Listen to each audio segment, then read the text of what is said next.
Léa Charpentier n'aimait plus Paris, ou plutôt, elle n'aimait plus la version d'elle-même qui y avait vécu ces 5 dernières années. Depuis sa rupture avec Marc, un éditeur brillant et égocentrique qui avait su la séduire avec ses citations de Kundera et ses silences étudiés, elle avait quitté l'appartement trop vaste qu'ils partageaient, les soirées littéraires, les dîners qui ressemblaient à des castings. Elle avait emménagé dans un appartement du 5e étage, sans ascenseur, au cœur du 6e arrondissement. Une vue sur les toits, des poutres apparentes, un parquet qui grinçait à chaque pas, et surtout un silence propice à l'écriture, ou presque, car au-dessus de son plafond vivait un homme. Elle ne connaissait pas son nom, mais elle connaissait ses habitudes.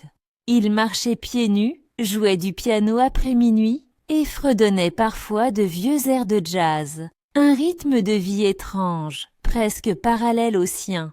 Elle s'était surprise à attendre ses pas, à synchroniser ses moments de pause avec ses déplacements.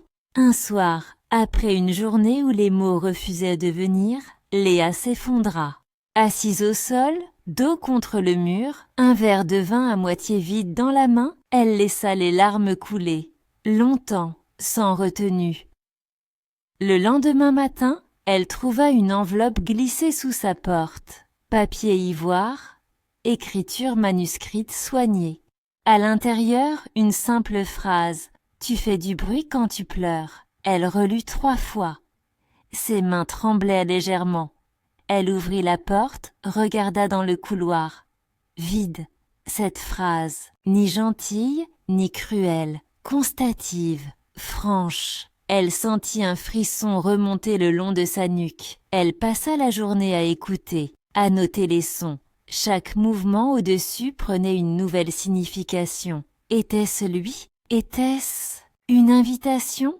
Une mise en garde? Le soir venu, elle écrivit une réponse. Une simple ligne sur une carte postale vierge. Et toi, tu respires fort quand tu écris. Elle monta les escaliers, hésita un instant, puis glissa la carte sous la porte du 6e étage. 2 jours passèrent. Aucun signe. Puis, une nouvelle enveloppe l'attendait. À l'intérieur, j'écris toujours après avoir écouté. Le jeu commença là. Une correspondance muette, intime, suspendue entre 2 planchers. Pas de nom, pas de présentation. Des phrases, parfois des citations, parfois des observations troublantes. Tu fronces les sourcils quand tu réécris une scène de baiser. Ton parfum change les dimanches. Tu souris différemment quand tu penses à quelqu'un. Elle, ne comprenait pas comment il savait, mais il savait, et ça ne lui faisait pas peur. Au contraire, elle se sentait vue. Un soir, alors que la pluie tombait fort sur les verrières, elle entendit des notes de piano, différentes, tristes, puis une voix, grave, rappeuse. Il chantait des paroles douces, en anglais, un morceau qu'elle ne connaissait. Pas ça, elle posa son carnet, ferma les yeux, écouta, et sentit les larmes monter à nouveau.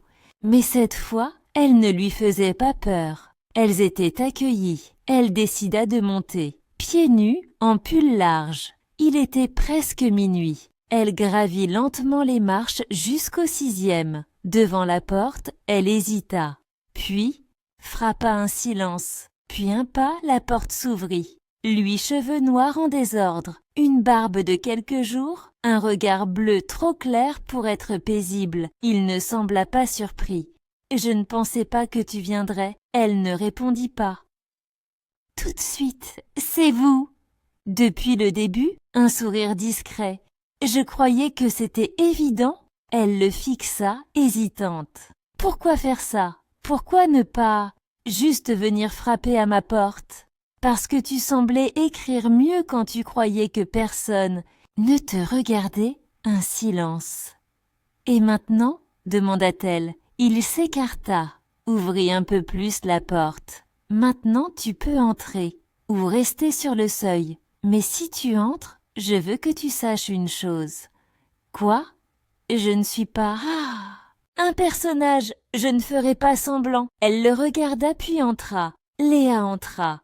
Les murs sont couverts de livres, empilés, couchés, ouverts parfois sur des pages soulignées. Une guitare repose contre un fauteuil. Il n'y a presque pas de lumière, juste celle d'une lampe d'angle, chaude, tamisée, Gabrielle, car elle découvre enfin son prénom griffonné sur une partition, referme la porte doucement. Il ne la touche pas, ne s'approche pas. Il va vers la cuisine et verse 2 verres d'eau. « Je n'ai pas de vin, dit-il, juste de l'eau. C'est plus honnête, non ?» Elle prend le verre. Leurs doigts s'effleurent. Elle s'assoit sur un vieux canapé. Il prend place en face, sur un coussin posé au sol. Il la regarde sans insistance. « Tu veux savoir qui je suis ?» demande-t-il. Elle hoche la tête. « Gabrielle Léandre, 38 ans, traducteur littéraire. J'ai vécu à Montréal, à Lisbonne. J'habite ici depuis 1 an. Et toi, je te connais depuis 93 jours. » Elle fronce les sourcils. « Tu comptes ?» J'écoute. Un silence. « Tu sais que c'est étrange ? Tu as commencé à m'écrire avant même qu'on se parle. Je t'ai écrit pour ne pas te parler. C'était plus simple. Pour toi ? Pour toi aussi. Tu pleurais plus librement quand tu pensais être seule. » Léa l'observe. Il n'a rien du charmeur. Il est même un peu maladroit. Mais il dégage une force tranquille, une lucidité presque crue. Tu m'as observé. Je t'ai deviné. C'est flippant, Gabrielle. Non, c'est intime. Elle baisse les yeux. Il ne s'excuse pas. Il ne se justifie pas. Elle aime ça contre toute logique. Tu savais que je viendrais frapper. Non, mais je l'espérais. Elle se lève, s'approche de la fenêtre. De là, elle aperçoit son propre balcon en contrebas, une vue inversée. Et maintenant, demande-t-elle. Maintenant, je veux t'écouter pour de vrai. Elle se retourne. Il est debout, à 1 mètre d'elle. Elle le regarde dans les yeux. Tu veux que je te parle? Non, je veux que tu continues à écrire. Mais que tu saches que je suis là, sans masque, sans fiction. Elle s'avance d'un pas. Et si je veux écrire sur toi? Il la fixe, sans bouger. Alors écris-moi juste comme je suis, pas comme tu voudrais que je sois. Elle hoche la tête. Il respire plus fort. Tu veux que je parte? Murmure-t-elle.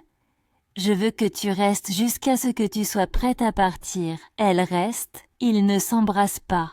Ne s'effleure pas encore. Mais quand elle sort de son appartement 1 heure plus tard, elle a froid sur la peau. Un froid qui ne vient pas de l'air, mais du fait de s'être ouverte, fragile, nue de l'intérieur. Le lendemain, pas de mots, pas de bruit au-dessus, elle attend. N'écrit presque pas, tourne en rond. Le soir, elle trouve une feuille pliée glissée sous sa porte. Tu marches plus fort quand tu es frustrée. J'aime ce rythme-là aussi. Elle sourit malgré elle. Écrit sur son carnet, il lit « Raum ». Mais silence comme un langage. Je deviens audible dans son écoute. Elle monte, sans prévenir. Il ouvre. Il savait. « Tu veux du thé ?» demande-t-il. « Je veux des réponses. »« Assieds-toi. » Elle s'installe à sa table. « Pourquoi moi? Pourquoi m'avoir écouté, moi? Parce que tu te taisais autrement. Tu étais la seule voix que je pouvais suivre sans bruit. Tu me romanticises. Non, je te lis, c'est différent. Un lecteur ne change pas le texte. Il le reçoit, elle le regarde, il est sérieux. Et elle, pour la première fois depuis longtemps, se sent entendue sans être jugée. Il joue du piano ce soir-là. Elle s'assied près de lui, pas de mots, juste les notes. Ses mains glissent sur bout. Les touches, son bras frôle le sien. Elle ferme les yeux. Il continue de jouer. Et elle se laisse écrire de l'intérieur. Le lendemain matin, Léa se réveilla avec un poids doux sur la poitrine. Pas d'angoisse, plutôt une présence. Invisible mais chaude.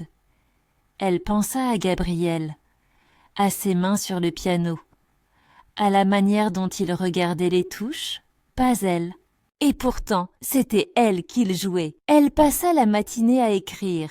Pour la première fois depuis des semaines, les mots coulaient, libres, justes. Elle n'expliquait rien, elle montrait. Elle racontait l'histoire d'une femme qui vit seule sous un homme qui écoute. Un homme qui ne touche pas mais transforme. En fin d'après-midi, elle entendit les pas au plafond.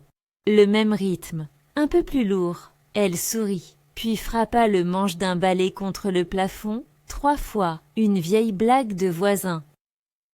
Réponse immédiate, 3 coups en retour. Elle éclata de rire. Ce soir-là, elle ne monta pas mais elle laissa la porte entr'ouverte, une invitation muette. Gabriel descendit 2 heures plus tard.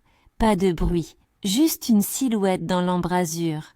Léa leva les yeux depuis son canapé. « T'es rapide, murmura-t-elle. J'ai entendu. L'ouverture. Tu guettes? Je respire avec toi. Elle fit un signe vers le fauteuil en face. Il entra, referma la porte, pas un mot de plus. Ils parlèrent peu, écoutèrent de la musique, partagèrent du thé au gingembre. Il raconta Montréal, les hivers blancs, les femmes de Snam qui disparaissaient dans les bibliothèques. Elle parla de sa mère, une femme trop brillante, trop absente. À un moment, elle le regarda longuement. « Tu ne touches jamais ?» Il haussa à peine les épaules. « Je touche quand l'autre ne fuit plus. Et si je fuis intérieurement? Alors je t'attends. » Elle se leva, marcha vers lui, lentement, se pencha et posa sa main sur sa joue. « Et si je ne fuis pas? » Il leva les yeux vers elle, son regard la traversa. « Alors je te touche en retour. » Il se leva, avança à son tour. Leur respiration s'accorda. Lentement, il glissa sa main sur sa nuque, son front contre le sien. Ils restèrent là. Aucun baiser, pas encore, juste ce contact, ce feu contenu. Puis il dit « Tu trembles. Je ne sais pas si j'ai envie de toi ou si j'ai peur de m'effondrer dans tes bras. » L'un n'empêche pas l'autre. Elle rit, un souffle court. « Tu dis toujours ce qu'il ne faut pas dire.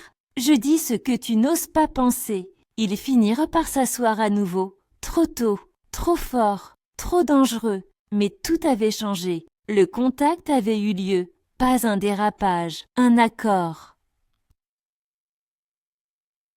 Takiriandi. Les jours qui suivirent, ils instaurèrent un rythme. Parfois chez elle, parfois chez lui. Jamais 2 nuits de suite. Comme une règle implicite, ils faisaient l'amour une fois, juste une. Et c'était assez pour que le silence entre eux vibre pendant des heures. Gabriel ne parlait jamais pendant, Léa non plus. Mais après, ils écrivaient, des mots qu'ils ne disaient pas à voix haute. Elle gardait ses billets dans un carnet. Il sculptait les siens au couteau sur de petits morceaux de bois. Un soir, il lui offrit l'un d'eux, une planche de chêne. Dessus, gravé, « Tu fais moins de bruit quand tu jouis que quand tu pleures. » Elle le fixa, choquée, puis elle sourit, un vrai, profond, et l'embrassa, pas par réflexe, par décision. Il pleuvait sur Paris depuis 3 jours. Des gouttes lentes, régulières, pareilles aux pensées qui tombent sans prévenir. Léa écrivait peu, pas parce qu'elle n'avait rien à dire, mais parce qu'elle sentait que tout ce qu'elle dirait désormais aurait le goût de Gabriel. Et elle ne savait pas encore si c'était une force ou une dépendance. Ils avaient passé la nuit ensemble, chez elle, la première nuit sans s'effleurer. Pas de sexe, pas de geste, juste la chaleur partagée dans un lit trop petit. Ils s'étaient endormis le dos tourné. Elle, enroulée contre sa colonne vertébrale, l'avait senti respirer toute la nuit comme un métronome rassurant. Au petit matin, il était parti sans bruit. Un mot sur le miroir. Il y a des silences qui me caressent. Plus que toutes les mains. Elle sourit, puis sentit une angoisse monter. Elle monta le voir le soir même. Il n'ouvrit pas de réponse non plus à ses messages. 1, puis 2, puis rien. Léa sentit l'ancien vertige revenir, celui de Marc, de l'attente, de l'invisible qui se retire sans prévenir. 2 jours plus tard, il frappa à sa porte. L.A.Q. Ouvrit, le cœur serré. Gabriel avait l'air fatigué, les yeux cernés. Il tenait une boîte à chaussures. Je peux entrer? Elle fit oui. Il posa la boîte sur la table. Ce sont les lettres que je n'ai jamais envoyées. À mon ex là. Haussa un sourcil. Pourquoi tu me montres ça? Parce que je suis en train de te réécrire, Léa. Et je veux que tu vois d'où je viens. Elle ouvrit la boîte, des dizaines de feuilles, des mots griffonnés, certains raturés, d'autres pleins de colère, d'amour, de peur, des confessions, des blessures, des doutes. C'était elle. La femme du piano? Il hocha la tête. Elle est partie sans un mot. Un matin, plus rien, ni clé, ni regard, ni adieu. Et toi, tu as tout gardé? Parce que je ne voulais pas oublier comment j'aimais. Même si c'était imparfait, Léa s'assit. Tu veux que je lise? Pas tout, juste celle-ci. Il sortit une page, elle lut. Je t'ai cherché dans les corps des autres, mais ils ne respiraient pas comme toi. Je te cherche encore, pas assez. Pour te retrouver, mais pour me pardonner. Léa referma la boîte. Tu veux mon avis? Non, je veux ton regard. Elle se leva, s'approcha de lui. Je ne suis pas elle, Gabriel. Je ne partirai pas sans prévenir, mais je partirai peut-être, un jour, et toi aussi, parce qu'on est libre. Et c'est pour ça que je te montre ça, parce que je ne veux pas que tu portes ces fantômes. Elle posa une main sur sa poitrine. Tu veux m'écrire? Fais-le. Mais n'utilise pas les mots qu'elle t'a laissés. Il la serra contre lui. Tu veux que je recommence à zéro? Non, je veux que tu continues, mais à partir d'ici. Pas d'avant. Ils restèrent longtemps enlacés, puis il lui demanda. Et toi? Tu as laissé quelque chose derrière? Elle sourit, tristement. J'ai laissé quelqu'un qui voulait que je devienne un personnage de roman. Moi, je voulais juste être une femme. Il l'embrassa, ou lentement, comme on ferme un livre pour en ouvrir un autre. Cette nuit-là, ils se firent l'amour comme on fait la paix, avec tendresse, avec lenteur, avec tout ce qu'ils n'avaient pas osé toucher jusque-là. Ce n'était pas parfait, mais c'était vrai, et c'était suffisant. Les semaines passèrent avec une étrange harmonie. Ni promesses, ni cris. Léa et Gabriel vivaient dans deux mondes parallèles qui se touchaient tous les soirs entre 19h et minuit. Le reste du temps, chacun écrivait, vivait, respirait. Mais quelque chose, en Léa, grandissait. Une attente, une peur. Une question qu'elle n'osait pas formuler. Et si je tombais plus vite que lui? Un soir, après une lecture publique dans un petit café littéraire, Gabriel l'attendait dehors. Il avait cette manière de l'observer sans la posséder, de la regarder comme si elle était une œuvre qu'on n'ose pas signer. « Tu étais belle, dit-il. Je lisais. Justement, quand tu lis, on te voit nue. » Elle rit, un peu gênée. « Et toi, tu ne lis jamais ce que tu écris, jamais à voix haute. Pourquoi ? » Parce que ma voix manque quand elle essaie de dire mes vérités. Ils marchèrent jusqu'à chez elle.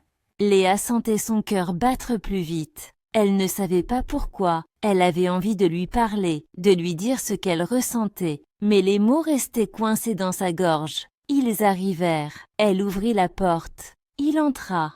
Il semblait ailleurs. « Tu veux boire quelque chose ?» demanda-t-elle. « Non, je vais pas rester longtemps ce soir. » Elle figea. Quelque chose ne va pas? Si, tout va bien. Et c'est peut-être ça, le problème. Elle fronça les sourcils.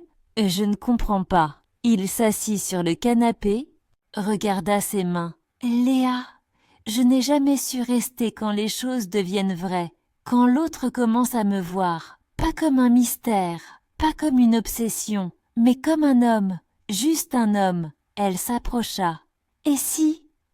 C'est justement ce que je veux. Un homme, pas un personnage? Il leva les yeux vers elle. Tu dis ça maintenant. Mais bientôt, tu voudras plus. Des gestes, des mots, un futur. Et moi, je suis figée. Je fonctionne à l'instant, à la présence, pas à la projection. Elle sentit une brûlure monter dans sa poitrine. Tu es en train de me dire que tu ne veux pas de moi? Je suis en train de te dire que je ne sais pas comment te garder sans te blesser. Un silence. Alors tu préfères me laisser maintenant? Je préfère te dire la vérité maintenant. Avant que ça ne fasse plus mal, elle s'assit à côté de lui. Tu crois que je suis une femme fragile? Je crois que tu es une femme vraie, et c'est rare, et dangereux. Elle sourit, les larmes aux yeux. Tu fais peur à tout ce que tu touches, Gabriel, même à toi. Il la regarda longtemps. Tu veux que je parte? Elle réfléchit, puis secoua la tête. Non, je veux que tu restes, même si c'est flou, même si c'est fragile. Il s'approcha, la prit dans ses bras, et ce fut la première nuit où ils ne firent rien d'autre que dormir. Le lendemain, elle se réveilla seule, mais il avait laissé un carnet sur sa table de nuit. Un mot à l'intérieur: je ne sais pas encore si je sais aimer, mais je sais t'écouter. 3 jours. Gabriel était parti 3 jours. Un colloque littéraire à Nantes invitait à traduire en direct une performance poétique. Il ne voulait pas y aller. Elle l'avait poussé. Elle croyait sincèrement que cela ne changerait rien, qu'il reviendrait au même point, mais l'absence n'est jamais neutre. Léa occupa ses heures à écrire, à lire les billets qu'il lui avait laissés, à écouter les silences au plafond. C'était étrange, le vide, pas seulement physique, un espace intérieur suspendu, comme si elle ne savait plus où poser son souffle. Le soir du 3e jour, il n'était toujours pas revenu, pas de message, pas de bruit. Elle ne dormit pas, il frappa à sa porte au matin, tôt. Elle était déjà debout, une tasse froide entre les mains. Elle ouvrit sans un mot, il entra, un sac sur l'épaule. Un air fatigué. J'ai eu un contretemps. Elle referma la porte. 3 jours sans rien, Gabriel. Pas un mot, pas un signe. Il posa son sac, retira sa veste lentement. Je sais, je suis désolé. Tu fais ça souvent? Tu te coupes du monde? Je ne me suis pas coupée du monde, juste de toi. Elle le fixa, le souffle court. Pourquoi? Parce que ça allait trop bien. Et ça me fait paniquer. J'ai cru que partir 3 jours m'aiderait à remettre les choses en place dans ma tête. Et ça a marché? Il secoua la tête. Non, j'ai pensé à toi dans chaque couloir, chaque chambre d'hôtel, chaque putain de mot prononcé. Mais j'ai aussi compris quelque chose. Elle croisa les bras.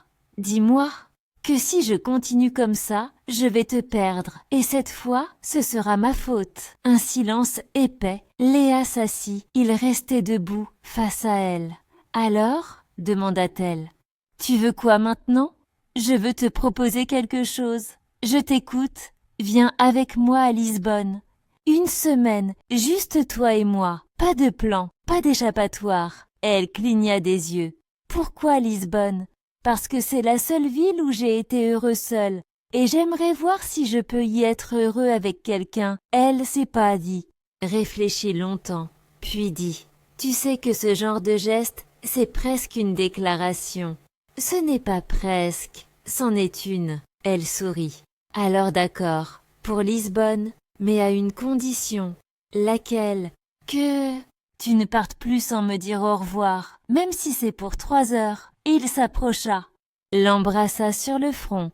Marché conclu. Ils réservèrent les billets ce soir-là, et Léa sentit, pour la première fois depuis longtemps, qu'elle était en train de dire oui à quelque chose qu'elle n'avait pas cherché, mais qui la trouvait. Lisbonne les accueillit avec une lumière douce, dorée, presque irréelle. Léa n'y était jamais venue. Gabriel, lui, connaissait chaque ruelle, chaque tramway, chaque point de vue.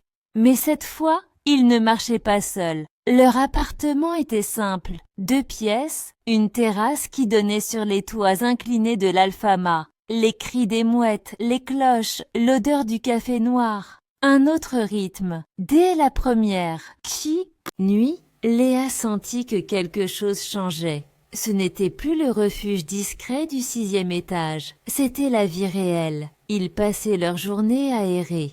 Aucun plan. Des heures dans les librairies, des escaliers montés sans but.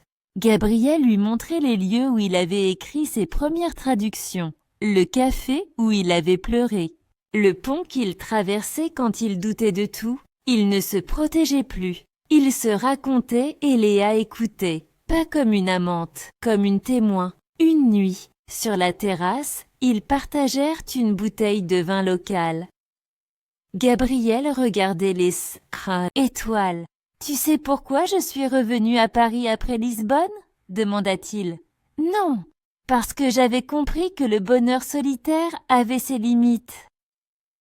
Mais je n'avais pas encore trouvé quelqu'un avec qui le dépasser. » Il se tourna vers elle. « Jusqu'à toi. » Elle resta silencieuse, puis dit « Tu m'as trouvé quand j'étais vide. »« Non, je t'ai trouvé quand tu faisais du bruit. » En tombant, elle sourit. « Tu sais que je t'aime, Gabriel. » Il ne répondit pas tout de suite. « Je crois que je l'ai su avant que tu le saches toi-même. »« Et toi ?» Il s'approcha, glissa ses doigts dans les siens. « Je t'aime, Léa. Mais ce n'est pas un feu, c'est une racine. Ça pousse lentement. Et c'est ce que je veux. » Elle l'embrassa longuement. Ce soir-là, ils firent l'amour comme s'ils s'étaient attendus toute une vie pour ça. Rien de brûlant, pas de hâte, juste une présence absolue, des gestes sûrs, une respiration à deux, comme s'ils déchiffraient enfin le langage qu'ils écrivaient depuis le début.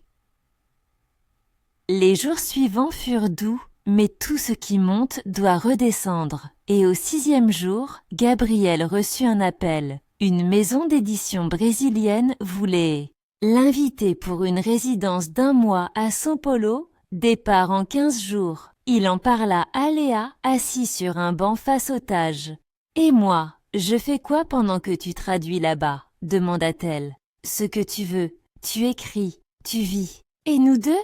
Il la regarda. « Tu me fais confiance ?» Elle hésita, puis dit « Oui, mais la distance, c'est un miroir, ça montre tout ce qu'on cache.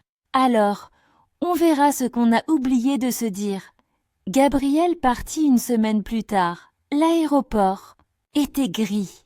Léa l'y accompagna, mais resta en retrait. Pas de grands adieux, pas de drame, seulement ce regard prolongé qu'ils avaient appris à maîtriser. Il la serra contre lui, longtemps, puis murmura.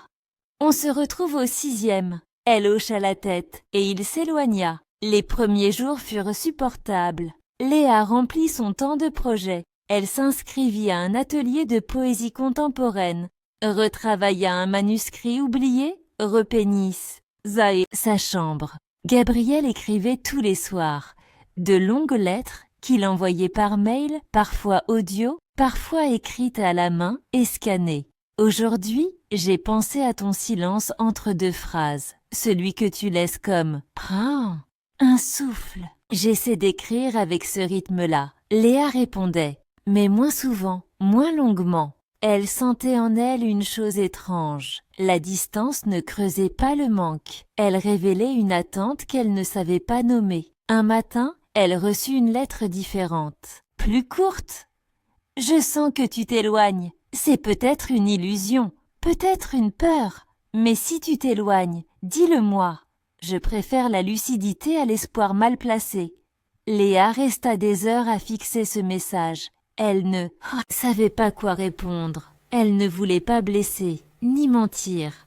Mais la vérité, elle ne la comprenait pas encore. Une semaine plus tard, elle reçut un colis.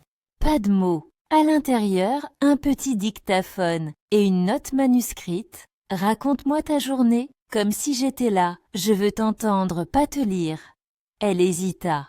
Puis, le soir venu, elle parla. De sa marche sous la pluie, d'un café où une femme lisait Colette à voix haute, d'un rêve étrange où Gabriel lui parlait en portugais. Elle termina l'enregistrement en disant « J'ai peur que tu reviennes et que rien ne soit plus comme avant. » Elle n'envoya pas tout de suite. Elle attendit 2 jours, puis cliqua sur « Envoyer ». Gabriel répondit par un enregistrement aussi. Sa voix, râpeuse, fatiguée, tendre. « Tu as raison, rien ne sera comme avant, mais peut-être que ce qui vient sera plus vrai. Plus dur, mais plus juste. » Elle écouta l'enregistrement en boucle et se mit à pleurer. Pas comme avant, pas fort, pas dramatique, des larmes lentes, denses, comme un relâchement. Le dernier week-end de la résidence, Gabriel envoya une seule phrase. « Je rentre mardi, mais je ne veux pas revenir au silence du plafond. » Mardi arriva. Il frappa à sa porte à 19h12, Léa ouvrit. Il n'avait pas changé, mais quelque chose dans ses yeux était plus profond, moins inquiet. Il ne parla pas, elle non plus. Elle le laissa entrer, referma la porte, il posa son sac, s'approcha, l'effleura du dos des doigts. « Je t'ai manqué ?»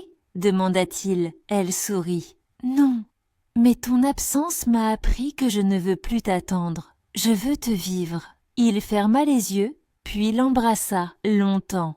Cette nuit-là, ils se retrouvèrent, pas comme avant, avec les cicatrices du manque, avec les mots non dits, mais aussi avec une vérité nouvelle. Ils avaient traversé un pont sans le brûler, et cela changeait tout.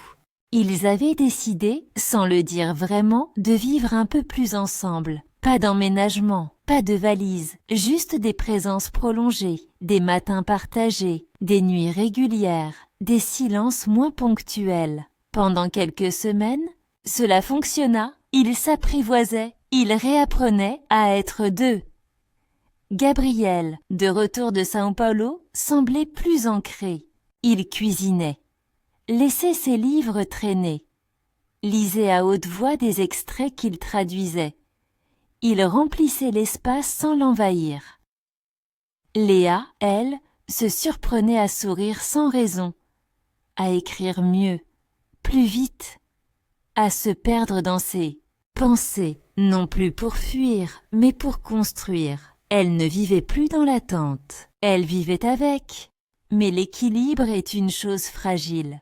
Un soir, Léa rentra tard d'une rencontre d'auteurs. Elle avait bu un peu trop, riait encore des discussions absurdes entre écrivains fatigués. En entrant, elle trouva Gabriel assis, sur le sol, dos contre le mur, une lettre ouverte dans les mains. « Tout va bien ?»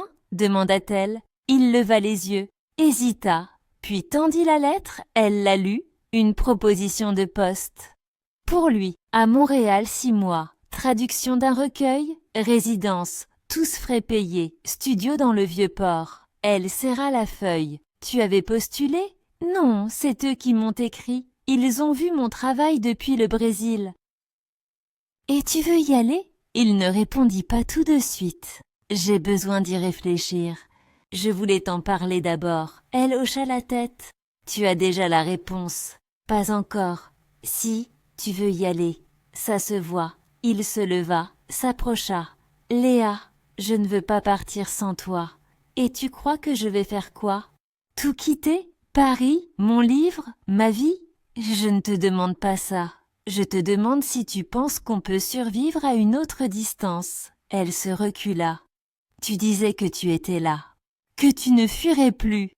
Et je ne fuis pas, je choisis, et je veux te choisir avec moi, mais pas contre toi. » Un silence épais. Puis elle dit, « J'ai besoin de réfléchir aussi. » Les jours suivants furent différents, toujours tendres, toujours présents, mais pleins de mots retenus. Ils se touchaient encore.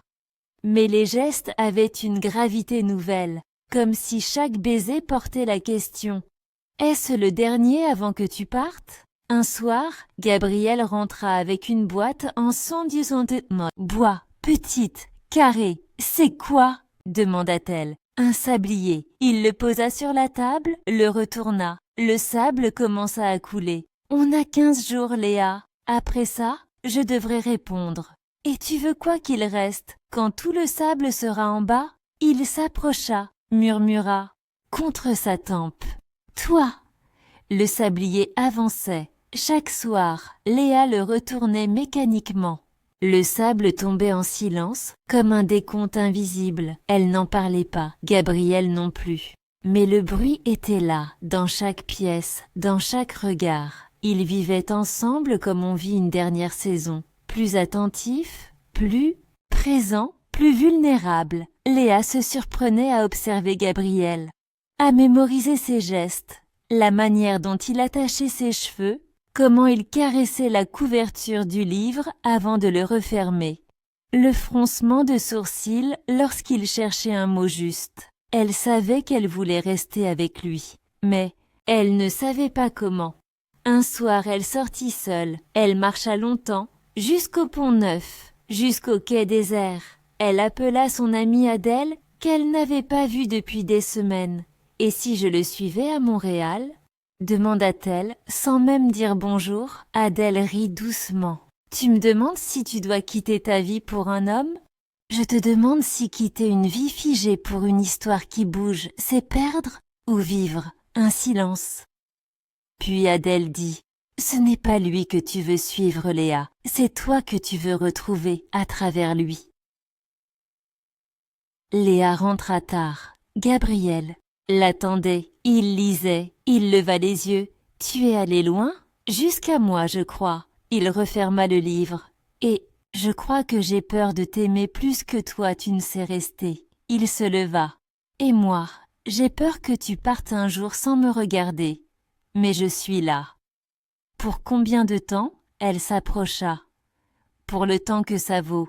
Et peut-être plus. Il la prit dans ses bras, et cette nuit-là, ils firent l'amour sans lenteur, avec urgence, avec fièvre, comme si le sablier leur mordait la peau. Le lendemain, ils partirent en week-end à Honfleur.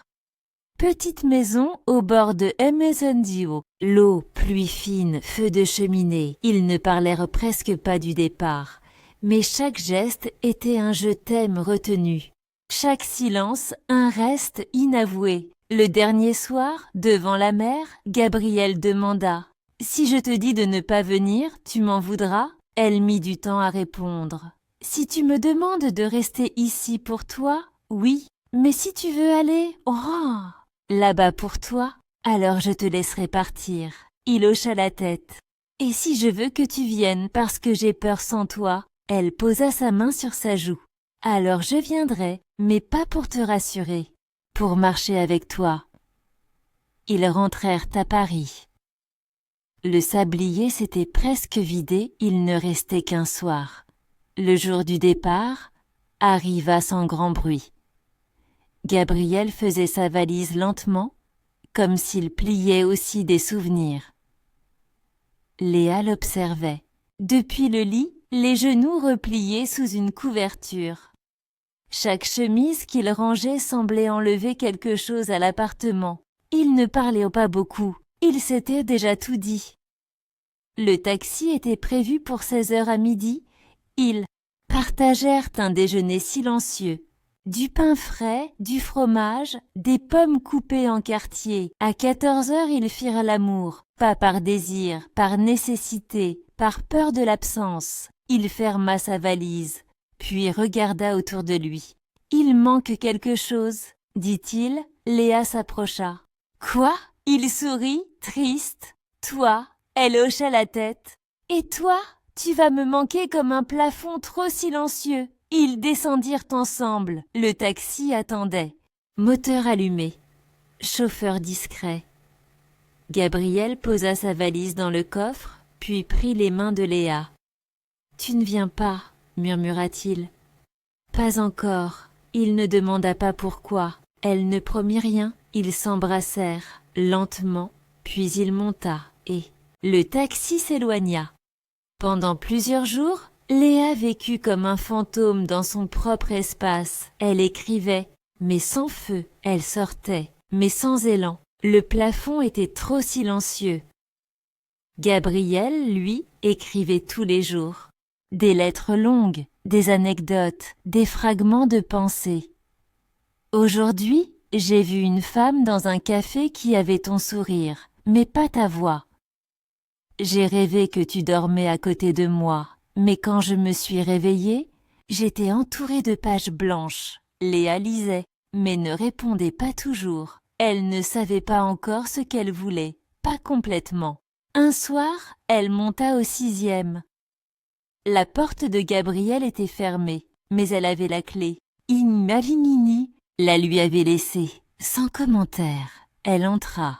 L'appartement sentait encore lui, les livres. Le bois, elle marcha lentement, puis s'assit au piano. Elle n'en jouait pas, mais elle souleva le couvercle et posa ses doigts sur les touches. Aucun son, juste le souvenir de ses mains à lui. Elle laissa une note sur la table. Je suis montée au 6e. J'ai essayé de t'écouter, mais ce que j'ai entendu, c'est moi. Le lendemain, elle acheta un billet pour Montréal. Départ dans 3 jours. Léa n'avait jamais mis les pieds au Canada. Elle atterrit au milieu de la nuit, sous une neige fine, dans ce Montréal que Gabriel lui avait tant décrit. À l'aéroport, il n'y avait pas de panneau, pas de fleurs, juste lui, debout. Une écharpe grise autour du cou, et ce regard, inquiet, silencieux. Ils s'étreignirent sans un mot. Le froid les entoura comme un drap. Mais le cœur de Léa battait fort, trop fort. Elle voulait parler, mais ne savait plus par où commencer. Son appartement était petit, minimaliste, 2 pièces, un canapé, une table, un matelas au sol. Gabriel avait accroché quelques photos, des rues de Lisbonne, des pages de manuscrits, un cliché de 2, flou, mais vivant. « Tu veux du thé ?» demanda-t-il. « Non, juste toi. » Il s'approcha, l'embrassa, doucement. Mais elle sentit qu'il y avait une distance, pas physique, une hésitation, comme si le manque avait changé leur façon de se toucher. Ils passèrent la nuit ensemble. Ils firent l'amour. Mais ce n'était pas comme avant. Trop de choses s'étaient passées en silence. Trop de pensées non partagées. Le lendemain, Léa explora la ville seule. Elle marcha dans le vieux port, but un café au plateau, s'étonna de la lumière blanche. Elle sentait que quelque chose lui échappait. Elle était venue pour lui. Mais elle ne savait plus si elle savait encore être avec lui. Gabriel la rejoignit en fin de journée. Il semblait fatigué, mais heureux de la voir. Ils dînèrent dans un petit restaurant italien. « Tu me regardes comme si j'étais quelqu'un. D'autres, dit-elle à mi-repas, parce que tu es plus forte que dans mes souvenirs. Et toi, tu es plus loin. » Il posa sa fourchette. « Est-ce qu'on a fait une erreur ?» Elle ne répondit pas. Cette nuit-là, elle dormit mal. Elle se leva, marcha dans l'appartement. Regarda ses cahiers, ses traductions, ses objets. Gabriel dormait profondément. Elle prit son carnet, écrivit « Je suis venue pour te retrouver. Mais je crois que je dois me retrouver aussi. Peut-être qu'on ne peut pas s'aimer si on ne sait pas d'abord réhabiter soi-même. » Elle ne partit pas, mais elle s'éloigna un peu, intérieurement. Les jours suivants furent doux, mais fragiles. Ils riaient, marchaient, partagèrent des silences. Mais tout semblait suspendu, comme si chacun attendait que l'autre dise la phrase qui allait tout résoudre ou tout briser. Un soir, Gabriel lui tendit un billet, un aller simple pour Paris. « C'est pour toi, si tu veux partir ou si tu veux revenir plus tard. Je ne veux pas que tu te sentes piégé ici. » Elle le fixa longtemps, puis demanda « Tu veux que je parte ?» Il secoua la tête. « Je veux que tu restes parce que tu choisis de rester, pas parce que tu as peur de partir. » Elle ne répondit pas. Elle prit le billet, le posa sur la table et alla s'asseoir près de la fenêtre. Montréal brillait, blanche, glaciale, splendide, et elle comprit que parfois, aimer quelqu'un, c'est aussi lui laisser la place d'exister sans qu'on disparaisse soi-même. Les jours passèrent lentement à Montréal. Léa tentait de s'habituer à la lumière blanche, aux rues silencieuses, aux journées longues, mais quelque chose en elle résistait. Ce n'était pas le froid, c'était le flottement. Gabriel travaillait beaucoup. Il traduisait toute la journée, rentrait tard. Ils dînaient ensemble, parlaient, riaient parfois. Mais ce n'était pas Paris. Ce n'était pas le 6e étage, c'était autre chose. Et Léa ne savait pas si elle avait envie de devenir cette version d'elle-même. Un matin, elle se leva avant lui. Elle enfila son manteau, sortit marcher dans la neige. Elle marcha longtemps, sans but. Elle finit par entrer dans une petite librairie. Elle prit un livre au hasard, le feuilleta, puis tomba sur cette phrase. « Il y a des amours qui nourrissent. » et d'autres qui retiennent. Elle referma le livre. De retour à l'appartement, Gabriel était réveillé. « Tu étais où ?» demanda-t-il. « En train de me chercher. » Il la regarda longtemps. « Et tu t'es trouvé ?» Presque. Elle s'assit face à lui. « Tu m'aimes, Gabriel ?» Il hocha la tête. « Plus que je ne sais le dire. » Alors pourquoi ai-je l'impression que je suis en train de disparaître ici? Il se leva, marcha, se frotta le visage. « Parce que je te vois comme une force et que je n'ai pas su te protéger de moi. Je n'ai pas besoin d'être protégée. J'ai besoin d'être choisie sans avoir à me déformer. » Un silence. Puis elle ajouta « Je rentre à Paris. » Il ne répondit pas tout de suite, puis dit presque dans un souffle « Je comprends. Je t'aime, mais je ne peux pas me perdre. » Pour te suivre, il s'approcha, la prit dans ses bras. « Et moi, je ne peux pas te retenir si je t'aime vraiment. » Ils passèrent une dernière nuit ensemble, pas dans les gestes, mais dans les mots, ils parlèrent de tout. De rien, des premiers billets, des silences au plafond, du sablier, de Lisbonne, de cette vie parallèle qu'ils avaient construite entre deux étages, entre deux villes. Le matin, Léa fit sa valise. Gabriel l'accompagna à l'aéroport. Ils s'embrassèrent, sans promesse, mais avec vérité. Dans l'avion, Léa ouvrit son carnet, elle écrivit « Il y a des amours qui brûlent, d'autres qui construisent. Et parfois, il faut partir pour ne pas éteindre ce qui reste de lumière. » À Paris, tout semblait plus petit, mais plus clair. Elle remonta les escaliers de son immeuble, rentra chez elle. Tout était à sa place, sauf elle. Elle monta au 6e. Laissa un mot sous sa propre porte. « Si jamais tu redescends, je suis là. » Paris l'accueillit comme une vieille amie. Pas de fanfare, pas de drame, juste les pavés mouillés, les fenêtres jaunes au crépuscule et ce calme qui ressemble à un soupir. Léa reprit doucement ses habitudes, elle écrivit beaucoup, elle revit ses amis, elle redécouvrit ses silences. Mais le plafond, lui, ne faisait plus de bruit. Une semaine après son retour, elle reçut une enveloppe, pas timbrée. Glissée sous sa porte, à l'intérieur, une clé et un mot. « Pour que tu puisses monter, quand tu veux. » Oh, je ne suis plus là, mais ce lieu a encore ton parfum. C'était l'appartement de Gabriel, point vide. Elle monta, il avait tout nettoyé. Mais, laissez les livres, et le sablier Léa s'y installa parfois. Pour écrire, pour penser. C'était devenu un lieu suspendu. Entre le passé et l'élan, un jour, elle reçut un colis, un petit carnet, la couverture en cuir. User un mot, je n'ai pas su rester, mais je te laisse les mots qui, eux, ne partiront pas. À l'intérieur, des pages écrites à la main, par Gabriel, une sorte de journal, mais plus intime, des réflexions, des regrets, des fragments. Elle m'a aimé sans m'attacher, je l'ai aimé sans savoir rester. Chaque silence d'elle valait un roman. Je crois qu'elle n'a jamais su à quel point elle m'a sauvée d'un autre moi. Léa referma le carnet et se mit à pleurer, mais ce n'était pas des larmes de manque, c'était une pluie douce, de gratitude, de faim.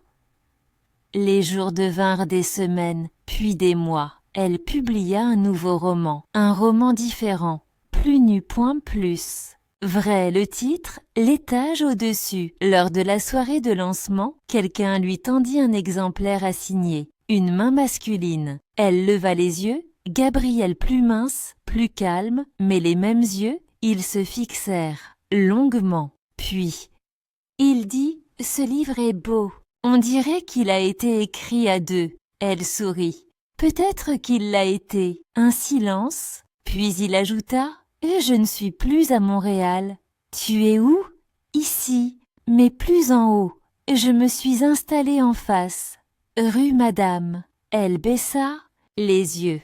« Tu reviens pourquoi ?» Il pencha la tête. « Pour voir si ce qu'on avait peut encore grandir autrement. » Elle ne répondit pas, mais elle lui tendit un exemplaire, signé pour celui qui a su partir, et peut-être un jour rester. Les semaines passèrent. Pas de retour précipité, pas de grandes déclarations. Léa et Gabriel se croisèrent parfois, dans la rue, dans une librairie, à un vernissage.